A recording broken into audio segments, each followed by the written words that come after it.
ఇక్కడ కొందరు అక్కడ కొందరు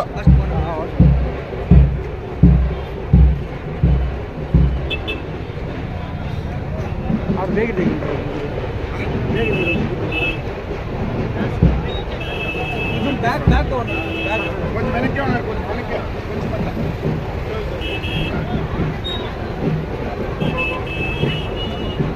కొంచెం బ్యాక్ ఉన్నారు.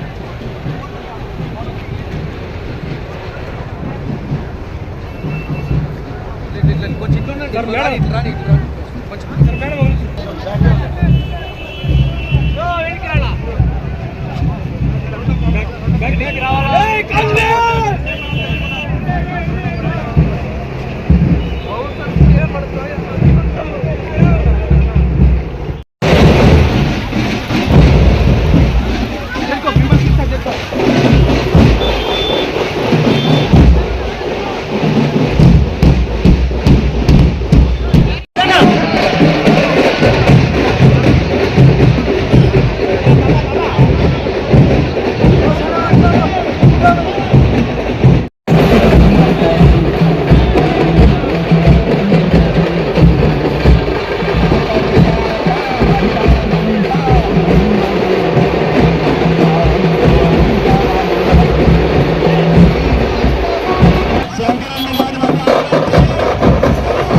ఫైరో జొద్దు ఫైరో సాల్ రా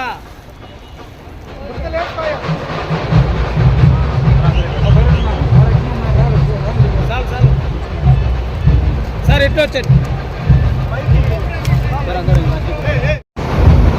నమస్తే.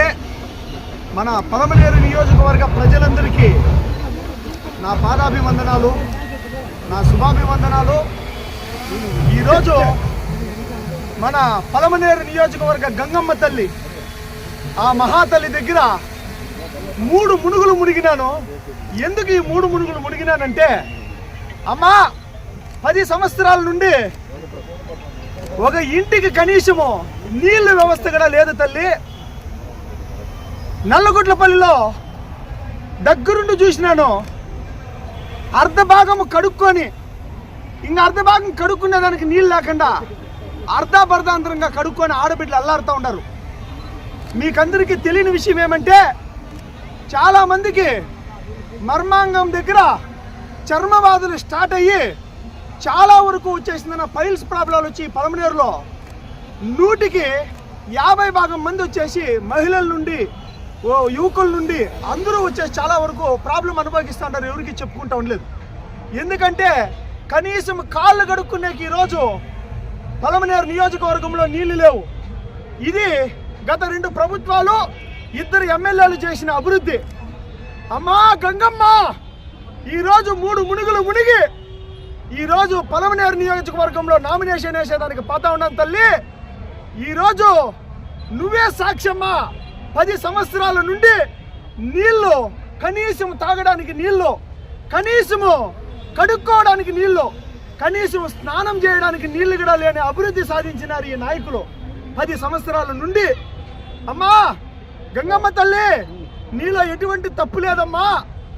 నేను ఆవులు మేపైనప్పుడు తల్లి ఎందుకమ్మా కరువు ఉంది అంటే, గొప్పగా వర్షాలు కురిపిస్తే 3 సంవత్సరాలు చెక్ డ్యాములు నిండి మరవలు పోతా ఉండే నీళ్లు. ఇసుక కావాలంటే ఏమైనా చేసి కానీ ఉండే చెక్ డ్యాములు పగలు కొట్టి ఇసుకలు ఆడుకునే వైనాలు కళ్ళల్లో నీళ్ళు వస్తాయండి. ఈ కౌంటిన్య నదిలో ఇసుక మొత్తం 90% ఇసుక అమ్ముకున్నారు 2 రాజకీయ పార్టీలు 10 సంవత్సరాల నుండి. ఉన్న చెక్ డ్యాములన్నీ పగిలిపోయినాయి. తాగే నీళ్లు దేవుడెరుగు. ఇంకా సాగునీరు ఏ విధంగా ఉంటుందో మీరందరూ ఆలోచన చేయాల్సిన పరిస్థితి. అమ్మా గంగమ్మ తల్లి, ఈరోజు నువ్వు ఎప్పుడూ ప్రారంభమైతా ఉంటివి అమ్మా. ఇక్కడ నుండి నా గంగ సిరిసమ్మా, ఇక్కడ నుండి నీ బిడ్డ, రైతు బిడ్డ కష్టపడి బాధలు పడి ఆవులు మేపి రేషం పెట్టి ఎన్నో కష్టాలు పడి ఈరోజు నీ బిడ్డ ఇదే గంగ సిరుసు, ఇదే మన గుండుబాయి నుండి ఆరంభం చేస్తా ఉన్నాను తల్లి నా నామినేషన్ కార్యక్రమాన్ని. పలమనేరు నియోజకవర్గ ప్రజలందరూ ఇంగ పైన మీకు ఈ గంగమ్మ తల్లి పైన ఆనా, ప్రతి ఇంటికి ఒక కుళాయి వస్తుంది. ఈ గంగమ్మ తల్లి పైన ఆనా, ప్రతి రైతు సుభిక్షంగా ఉంటాడు. ఆల్రెడీ కాలువలన్నీ కుప్పానికి తరలిపోయినాయి. మొన్న మంజన్న గారు చెప్పి, అరే మంజన్న 2 రోజులు అవి మాట్లాడి, అరే ఆ కాలువ అట్లా వెళ్తా ఉంది, పలమనేరు కూడా తీసుకోపోవాలా. 2 గంటల సేపు మాట్లాడుతుంది. దగ్గర 100 మంది కూర్చొని మీటింగ్ చేస్తుంది. ఆ కాలువని అడవులమ్మిడి తీసుకోకపోతే పక్షులు కోతులు అన్నీ సంతోషపడతాయి. నేనా అడవులమ్మిడి చెట్లంతా కూడా పుష్కలంగా ఉంటాయి. మీ పలమనేరు కూడా కుప్పానికి ఏదైతే కాలువ వేసినారో ఆ కాలువని పలమనేరు కూడా తీసుకొని పోవాలా అని చెప్పని ఆ మహానుభావుడు విన్నవిచ్చిరి. తప్పకుండా పెద్దలందరి ఆశీర్వాదంతో, పెద్దలందరి సలహాలతో, మంజన్న నువ్వు ఇచ్చిన సలహాతో 100కి 100 రూపాయలు ఆ కాలువని కూడా పలమనేరుకి తీసుకొని వస్తాం. కుప్పానికే కాదు, పలమనేరుకి కూడా అర్హత ఉంది కాలువ. ఈ విధంగా వైఎస్ రాజశేఖర రెడ్డి గారి పీరియడ్లో వేసిన కాలువలన్నీ కడప నుండి మన చిత్తూరు జిల్లా మొత్తం కాలువల్లో ఉన్నారు. ఉపాధి హామీ పథకాలన్నీ ఇచ్చినారు. కాబట్టి ఈరోజు పలమనేరు నియోజకవర్గంలో నాది భారీ ర్యాలీతో చాలామంది వేలాది మంది స్వచ్ఛందంగా తరలి వచ్చి ఈరోజు ఆశీర్వదిస్తూ ఉంటే చాలా ఆనందం వేస్తూ ఉంది. ఈరోజు మెయిన్గా ముఖ్యంగా నేను అమ్మా అది నోటీస్ని రాష్ట్రంలో ఎవరు రిలీజ్ చేయలేదు, అలాంటిది పలమనేరు మేనిఫెస్టో రిలీజ్ చేసినాడు. నీటి సమస్యల్ని అరికడతా, 24 గంటలు నీళ్లు వచ్చేటట్టు చూసుకుంటా, ప్రతి ఇంటికి కుళాయి పెట్టిస్తా. ఆవులు మేకలు గేదెలు ఎటువంటి అనారోగ్య పరిస్థితులు వచ్చినా మీ వెన్నంటే ఒక వెటర్నరీ డాక్టర్ను పశువుల కోసం ఉంచి నా బాధ్యతగా దాన్ని చూసుకుంటాను. రోడ్లు సరిగా లేని ప్రతి ఊరికి సీసీ రోడ్లు వేపిస్తాను.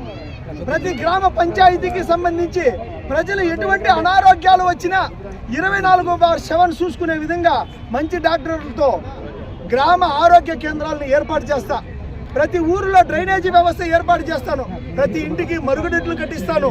ప్రతి రైతు తన పొలంలో బోరు వేసుకునేందుకు ఎమర్జెన్సీ లోన్లు కల్పించి బోరు వేసుకునేదానికి అండగా నిలబడతా. మన పెద్ద చెరువుని బాగు చేసి మురికి నీటిని క్లీన్ చేసి చెరువు చుట్టూరా ఒక ఉద్యానవనంలాగా చేసి వృద్ధులు పిల్లలు అందరూ హ్యాపీగా ఆరోగ్యంగా ఉండే విధంగా ఆ పెద్ద చెరువును అభివృద్ధి చేసుకుంటా. మన రైతులందరికీ అండగా పంటలు నీటిని అందించేందుకు కౌంటిన నదిలో ఉండే ఆనకట్లన్నీ కట్టించి రైతులకు వాళ్ళకు సాగునీళ్ళు అందించే విధంగా నేను చూసుకుంటాను. యూత్ని దారిలో పెట్టి వాళ్ళ దగ్గరున్న ఐడియాస్ అన్ని తీసుకొని ఒక స్టార్టప్ హబ్ లాగా పెట్టి వాళ్ళు ఏదైనా బిజినెస్ చేయాలనుకుంటే వాళ్ళకి ఫండింగ్ ఇచ్చి ఒక పొజిషన్కి తీసుకెళ్తాం. ఐటీ కంపెనీలు తీసుకొచ్చి యువతకు ఉద్యోగాల అవకాశాలు కల్పిస్తాం. 3000 ఉద్యోగాలు ఈరోజు గెలిచిన వెంటనే వేకెన్సీ ఉంది పలమనేరులో. గెలిచిన వెంటనే 1 మంత్ లోపట్లో యువకులకి 3000 ఉద్యోగాలు ఉంటాయి. ఈ పలమనేరు అభివృద్ధి చేసేదే వాళ్ళందరూ ధ్యేయం. కాంట్రాక్ట్ వ్యవస్థ అనేది పక్కన పెట్టి యువతులందరికీ ఒక పెద్దపీట వేద్దాం అనుకుంటున్నాను. యువకులారా కాల రెగరేసుకొని రెడీగా ఉండండి. మనం ఇంకా చెన్నైకి ఇంకా బెంగళూరుకి పోవాల్సిన అవసరం లేదు. ఇక్కడే మనం ఉద్యోగాలు చేసుకుంటాం. ప్రతి అవ్వకు తాతకి కేంద్రం నుండి వచ్చే నెలసరి పింఛన్లు టైంకి అందేట్లు చూసుకునేది కానీ, కేంద్రం నుండి వచ్చే పథకాలు రాష్ట్రంకి వచ్చే పథకాలన్నీ గడపకి చేరేటట్లు చూసుకునేది కానీ, ప్రతి రైతుకు నిత్యావసర పొలం దున్నుకోవడానికి అయ్యే ట్రాక్టర్లు కానీ వ్యవసాయ పనిముట్లు కానీ చాలా తక్కువ రెంట్తో అందించే ప్రణాళిక చేసి వాళ్ళందరికీ ట్రాక్టర్లు కానీ జేసీబీలు కానీ పనిముట్లు కానీ ఏమి కావాలన్నా వాళ్ళకి దగ్గరుండి చూసుకునేట్లుగా అన్ని ప్రణాళికలు చేసుకొని వస్తాను. నా జీవితంలో మొట్టమొదటి కాల్ చేసింది రాజకీయానికి వస్తూ ఉన్నానంటే కొత్తూరు మంజన్న వాళ్ళ అన్న జి వెంకటరమణ అన్నతో ఫోన్ చేసి మాట్లాడితే, అన్న ఇట్లా కాంగ్రెస్ పార్టీ నుండి రాజకీయాలకు రావాలనుకుంటా ఉన్నాను అంటే 7 నిమిషాలు మాట్లాడినాడు. ఫస్ట్ మాట, నా ఇంటి గడప తొక్కన తమ్ముడా, 30 రోజులు నువ్వు కాంగ్రెస్ పార్టీ పక్షము, కాంగ్రెస్ పార్టీ పరంగా నువ్వు నిలబడతా ఉన్నావు. 30 రోజులు నేను వచ్చి 30 రోజులు వచ్చేసి నీ వెనకమ్మడి ఉండి నామినేషన్ దినం నుండి ఎలక్షన్ అయ్యేంత వరకు 30 రోజులు నీ వెనకమ్మడి ఉంటానని డాక్టర్ కొత్తూరుజీ మంజునాథ్ గారు వాళ్ళ అన్న నాకు ప్రమాణకం చేస్తే అప్పటి నుండి ఆరంభమైన ఇది ఈరోజు లక్షలాది వేలాది మంది రాష్ట్రం మొత్తం చూసే విధంగా ఈరోజు ఇదైంది. అన్నగారు ఇక్కడే ఉన్నారు. అన్నగారితో మీరంతా పేరంటే అందరికీ అంత ఇష్టము. మీరు ఫస్ట్ నుండి ఇప్పటి వరకు మాకు అంత అండదండగా ఉన్నారు. మా పలమనేరు ప్రజలందరికీ మీ నుండి ఒక భరోసా, ఒక వాక్కు అనేది మాకు కావాలన్నా. ఈ పలమనేరు యువకులకి చెప్పేది ఏమంటే, మేము రాజకీయంలో 25 సంవత్సరాలు ఇంకా మేము ఉండేది. కానీ మా తాత ముత్తాత నాకు జనరేషన్ టు కాంగ్రెస్ తప్ప మేము ఎక్కడ పోము. ఓడినా గెలిచినా మేము కాంగ్రెస్ అక్కడ ఓడిండే చరిత్ర మాది లేదు మా పార్టీలో. కానీ శివశంకర్ గారు వచ్చి ఒకరోజు ఫోన్ చేసి అన్న ఇట్లా ఎలక్షన్ నిలబడాలని నన్ను అడిగారు. ఒకే మాటే, తుమ్మడా ఎనుకు ముంచులా తుమ్మడాని ముందర కాలు పెట్టి ఏమైతుంది కానీ నేను ఉంటాను, వస్తాను, నేను వస్తాను. కానీ పలమనేరు ఈ చుట్టుపక్కల గ్రామాలు ములబాగులకి చాలా వచ్చి ఇక్కడికి ఇంకా అక్కడికి ఇక్కడికి మ్యారేజ్లు చేసుకున్నారు, పెళ్లిళ్ళు చేసుకున్నారు. సంబంధాలు జాస్తి ఉన్నాయి మా ములబాగులకి పలమనేరుకి. కానీ పలమనేరు చుట్టుపక్కల గ్రామస్తులు మొత్తం పలమనేరులో ఉండే వాళ్ళు అందరూ వచ్చి మాకు చాలా మా తమ్ముడు మా పైన వచ్చి అభిమానులు జాస్తి ఉన్నాడు. మేము వస్తూ ఉంటాము, పాతా ఉంటాము. ఇక్కడ మాకు టచ్ ఉంది కాబట్టి ఇక్కడ వచ్చి అందరూ చేరి కాంగ్రెస్ పార్టీని గెలిపించాలా. కాంగ్రెస్ పార్టీని గెలిపిస్తే ఎట్లా ఏమీ అనేది ప్రణాళిక ఇచ్చినంత మీకు తెలుసు. పదే చెప్పేది ఇంచేపు శివశంకర్ గారు చెప్పినారు. కానీ వచ్చి మా కొత్తూరు మంజు ఎంతో నేనంతో అంతే శివశంకర్. రెండో మాట లేదు. మా తమ్ముడు ఏం పనులు చేస్తూ ఉన్నాడో కోలార డిస్టిక్ ములబాగం తాలూకులో వచ్చి ఏం పనులు చేసినాడు, ఎన్ని దేవస్థానాలు కట్టించినాడు, ఎంతమందికి పెన్నింట్లు పేద సాద ఏమేమి చేసి 785 దేవస్థానాలు వచ్చి నిర్మాణించలేదు మా తమ్ముడు. కానీ అదే ప్రకారంగా వచ్చి మన శివశంకర్ గారు చెప్పినట్లా ఈ పలమనేరులో ఇంప్లిమెంట్ చేస్తారు. వాయికి మేము ఎందుకు సపోర్ట్ ఉంటామో వాయిని చేయి వచ్చి మేము బలపడిస్తామని చెప్పాక నేను ఇష్టపడతా ఉన్నాను. నా మాటలు ముగిస్తాను.